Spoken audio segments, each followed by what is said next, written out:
Endurance Junkie Podcast, episode 28.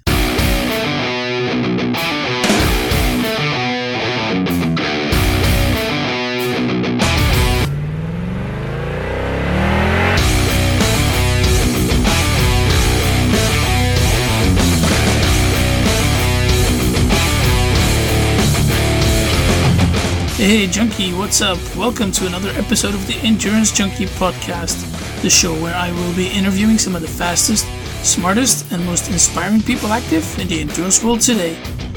Rounding off this week's theme of Ironman Kona, I'm joined by Jodie Swallow. Jodie's professional athletic accomplishments include representing Great Britain at the 2004 Olympics, winning the 70.3 World Championships in 2010, winning Ironman Sweden in 2013, and just recently grabbing fourth at Ironman Hawaii. Jodie, thanks for taking the time to chat here today. For those of us who don't know you, can you tell us a bit about yourself, your sporting background, and how you ended up in triathlon? I was born in Britain and got into swimming and also cross country running at a very early age. I excelled at that at school. Winning some Great Britain junior titles in both of those two sports and athletics as well. And that took me to go and study sports science at Loughborough University when I was 18. The National Lottery Programme was starting there for triathlon at that time. And I was recruited. I was a bit too small to be a swimmer and I was a bit too big to be an international runner. So it went from there, and I came second in the first triathlon that I ever did, and then was selected for the European Juniors, which I won in the year 2000. So I've been a professional triathlete since then, and just ups and downs of my career have been big, and finally moved into Ironman last year. Yeah, because you had a pretty successful ITU career in the beginning. Solid performances at World Cup level, and you represented Great Britain at the Athens Olympics. But I think that was a bit of a disappointment where you finished 34th, mainly due to injury. Yeah, I was actually pre-selected for the Olympics in 2003. The end of 2003, I came second in the test event in Athens, and that was to Makili Jones, and I came off that at really high confidence, and obviously with high confidence from the British selectors as well. So they pre-selected me, but a month later I tore my Achilles in training, and spent the next sort of 8 months trying to rehab that injury, never doing any running. Along with that was, the selection issues, nobody else qualified, and then who was going to go, and all sorts of stuff that happens within federations when you're trying to get ready for the Olympics. And it was a really stressful year for me, and by the time I got to the Olympics I'd been deselected, and I was a 22-year-old just trying to live my Olympic dream but not able to. So it wasn't a great experience for me, but it taught me a lot about the way things work and the way that I respond positively and negatively to stuff. Yeah, because how did you deal with that disappointment afterwards? Because when you look at your results, for example, on your website, I see a lot leading up to Athens, and then there's a bit of a gap towards 2008. Did you move away from the sport, or what happened? No, I had surgery on my Achilles straight after the games, which had been postponed throughout the whole process. So that was the initial sort of year to rehab from that. But I also got depression, and I got into a incredibly sick and a turmoiled personal relationship, and I was sidelined a little bit from that. I still raced, and I still won races in Britain, and I did some World Cup races, but the majority of my time was spent dealing with a really turbulent personal life. And it wasn't until I moved to Brett Sutton in 2010 that kind of ended, and actually in 2009 when I got out of that relationship. So things started progressing from there, and I relined my career from there. Yeah, because you joined Brett Sutton, you said it yourself. I think, was that after winning the ITU Long Course World Championships? Yes, yeah. So I came out of the relationship in the summer of 2009, and I worked with Chris Jones, who formerly the British Triathlon coaching, to the victory in 2009 in Perth. It was amazing to actually get confidence reinstalled in my ability and in my personal self-esteem as well. So that was a good start. And then that winter was spent building until I was kind of put onto Brett Sutton by a friend, an ex-triathlete, Annie Emerson, who's always backed my ability and always been a strong advocate for Brett as well. So we were hooked up with that, and as soon as he said yes, I moved to Switzerland the next week. Yeah, cool. With success, because you won Singapore 70.3, and then the Clearwater World Championships, 70.3 World Championships in 2010.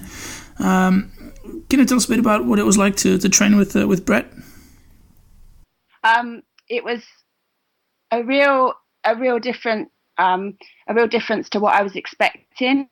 When you think of Brett Sutton, you think of strict regimes, and I was a bit scared when I got there, to be honest. But I met Brett, and he had these remarkably kind qualities to his personality, and the way he interacted with me was just perfect for me at that time. And we just got on with the hard work, and we put everything else aside, politics, doubts, sponsors, any other commitment put aside, and all we concentrated on me and him and triathlon. And it kind of, within 4 weeks, I'd come second in the European long distance champs, just on a whim, basically, to go and try and race there. And then the season just developed thereon. I was doing World Series races and coming in the top 10, and then off I went to Alpe d'Huez and won that. And it was race upon race and result upon result, and it culminated in the World Champs win in November, which was a highlight of my career. Yeah, but you were still focused on short course at the time, because I think you had some unfinished business left, and you aimed to qualify for the 2012 London Olympics team. I think you had some good results on the circuit, yet you did not get selected by the BTF. What's the story behind that? Well, I was sort of thinking of short course, but there wasn't much backing from the BTF, no, and it wasn't. I would have needed a strong urge to keep going with that dream when the long course beckoned, and I obviously was talented at that. So there was no real confidence from them towards me in the short distance stuff, so I moved away. I was also getting the inclination that it was a lot going to be revolving around domestics and swim bike strategy, and I wasn't really willing to give an Olympic dream again, to spoil that dream again, so I had to put it to bed. My experience of Olympics wasn't what I wanted to be, but you learn from these things, and your dreams change, and my dreams changed pretty swiftly after I won the World 70.3, and haven't really looked back on that since. Yeah, so Rio is definitely out of the question. Yeah, and I really enjoyed doing High V this year, which was an Olympic distance race, and I raced really well, but when Ironman, even if I was better at short distance than long distance, I've set myself the goal now, and I have to fulfill it. So Ironman World Champs is the goal, and that's what I'm focused on. And I don't really want to dilute that dream with, quite long-fetched fantasies of making the Olympic team in 2016. Yeah, fair enough. Now, you started working with Siri Lindley at the end of 2013 after leaving Brett and Team TBB. Why the switch, and how has that worked out for you? Can you maybe tell us a bit about your 2014 season? Yeah, I mean, the switch was caused a bit by Brett was trying to change the sport back in 2013, and although I really agree with some of his principles, that became his main focus, and coaching maybe wasn't so much on the individual athletes. So Team TBB kind of broke up in November of 2013, and I left along with that. I spoke to Siri at Kona last year, and I thought about it for a month or so. She really wanted to coach me, and I've obviously admire her and respect her and her athletes for a long time. I thought about it, and I came to the conclusion that was the way that I was going to progress. And I started with her last December, and then went to join her in Boulder in May after working through her programs here from South Africa. The results speak volumes about her work and what we've done together. Yeah. All right, moving on to Kona, because that's the main reason why I brought you on today. Congratulations with that amazing fourth place, by the way. If I'm correct, this was your 7th Ironman, and you've had pretty solid results in your first 6, including a win in Sweden in 2013. Yet you still consider yourself to be a novice in Ironman racing. Can you explain why and what your expectations were going into Kona? Well, I mean, when you look at someone like James's career, he's done 25 Ironman and I've just done 7, so I just haven't done that much racing, and I learn so much from each race that I do. And I think that whilst you're still doing that, you can still be considered as working through it, and I definitely haven't got the maximum out of myself on an Ironman performance yet. So until I do that, I'll consider myself a novice. Kona was amazing. It was the best one that I'd put together so far, but there's so much to be improved, and whilst there's so much to be improved, that just it's so exciting for the future. So it was definitely far from being the perfect day for you? Oh yeah, obviously you take away the penalty, but other than that, there were other stuff that I could have improved too. I think that's the key with Ironman, is to take on these things, take a couple on at a time, and they cumulatively get better. I mean, I was very good dealing with the heat this time and humidity, considering last time I collapsed with hyponatremia. So that was a big improvement. But there's still little tweaks and nutritional things that I could have changed, and maybe push the swim at different areas to break the race apart even more. There's so much to change within a 9-hour race, and I think that's what makes it such a dynamic race, and so unpredictable in some ways. Yeah. Can you maybe take us through your day? Did you have a race plan going in, and were you sort of able to stick to it? Yeah, I did have a race plan. Obviously, you have to adapt it to the race conditions, and it turned out there was a little bit of swell in the sea, which kind of played to my advantage in that I wanted to break the swim up and have a smaller pack on the bike, because I just like to set my own pace on the bike and work on my own strength. And it was very hard to do when there was a group of 10 or so, to in and fro in up and down hills. So I got out the swim, there was 2 girls hanging on my tail, I think, until I got the penalty at about 30k, where everything changed. I had to obviously completely change my race strategy. I intended on waiting for the girls to come past on the bike, not waiting, but pushing the pace so that they had to catch me. But I never got that chance because they didn't catch me while I was still on the field. So, I had to readapt, and I'm really pleased in the way that I did that, coming from the back on the bike and working through people, not allowing any of them to tag on to me. So, and then hitting the run with enough energy and being cool enough to cope with it and run a sub 3:10, which was fine on the day, and 4th is good. Yeah. And regarding that bike penalty, you mentioned it in your race report that in fact Rinny was the only one able to pass you on the field. Is that the most important thing that you're taking away from this year's race? Well, I think the most important thing I'm taking away is confidence, that I have work ethic and the ability to win this race. Not sure I believed that when I went into the race, having collapsed the year before. So it's a good thing to learn. And, the top 3 girls are amazing. They always are, those 3 girls. But I was damn good too. And I look forward to racing them again and getting more out of each of us each time we race. It's going to be good. Yeah. So what's next for you? I guess it's going to be Challenge Bahrain, where you'll probably be one of the race favourites.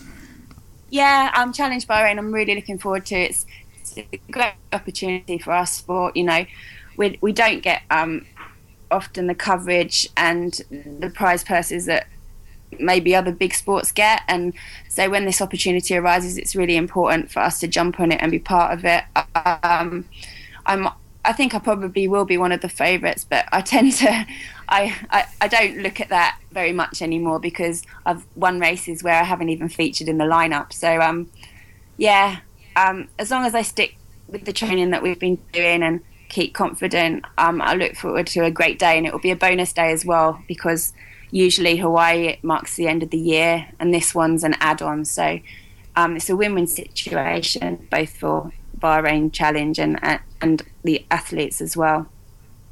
How do you deal with it mentally to have to go, a couple of weeks extra after Kona? I think I've dealt with it surprisingly well because I'm so excited. When you come fourth in a race, it's kind of, you've got more drive than if you win the race. So fourth kept me fired up in Kona, and it's been kind of having to make myself rest has been the problem rather than being motivated. So I'm back into the full swing of things now, and I enjoy this far more than holding myself back and pulling the reins in. And how's James coping with this? Because he's coming from a DNF, so that's a totally different ball game for him, no? Yeah, and we've had lots of practice as well. I mean, it would be nice for one of us one day to both have great years, like we did when we first met. But this is the ups and downs, and I found last year where I pulled out exactly the same space as he was in, that it taught me much more than being happy with the result, to be honest. And although it's so easy to say, and that's a classic line, it's actually true. And he's going to adapt and respond and improve, and he's so young in his career that this is going to happen from time to time, but he's got so much potential, and I'll try and make sure that he remains confident about it. Yeah, good stuff. I want to look at your website. You seem to be a sucker for a good quote. Which are your favorite ones, and why? Well, I like quotes. Firstly, my old swim coach from when I was a teenager used to write them on every morning. An inspirational quote in the morning every day, and some of them didn't make sense to me, but some of them are quite poignant when you're very tired or suffering with something. So I like Muhammad Ali quotes just because they're so completely opposite of what I usually would say myself, but sometimes I think the things that he says. So I like the confidence that he brings, and even though I'm not saying them myself, I can pretend that I'm saying them in my head. Yeah, cool. Here's a question that was sent by Jamie Wheeler over on Twitter, and he would like to know how you feel your training and fitness has developed year on year. I definitely think that's happened with Ironman. It's difficult because when you move from ITU, you have a different kind of fitness for 70.3, and that changes as you go along, and it's about adapting to the change. You turn it more into endurance with less speed, and often the first year in 70.3 or Ironman from ITU is people's best year. So it's about governing that. I've always worked hard, but it's about changing the way that you view things, being patient. That's what I've learned from Ironman, is that the training my patient and racing correspondingly has to be more patient. And I think that's what's changed in my approach towards racing and my reaction to races as well. We get 1-2 races a year in Ironman, and you better be ready for them, and you better be ready to cope with the good ones and the bad ones alike. So that's what's changed with me, my temperament, I think. All right, cool. All right, how can people get in touch with you, Jodie? You can go through my website. It's www.ifollowtheswallow.co.uk.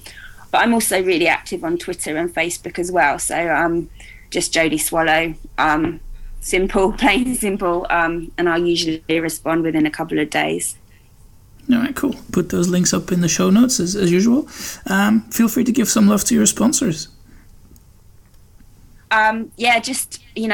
My sponsors came on board last year when I'd collapsed at Kona. It's great to endorse people that win events, and fourth at World Champs or second at World 70.3 Champs is easy to endorse, but these people have stuck by me through bad times and good. So thank you to Envy Wheels, the most amazing bike in the world, my Scott Plasma, and Smith Sunglasses, and the amazing nutrition company from South Africa, 32GI, which has changed my nutrition strategy. And I'm not sure I would be doing so well this year without that.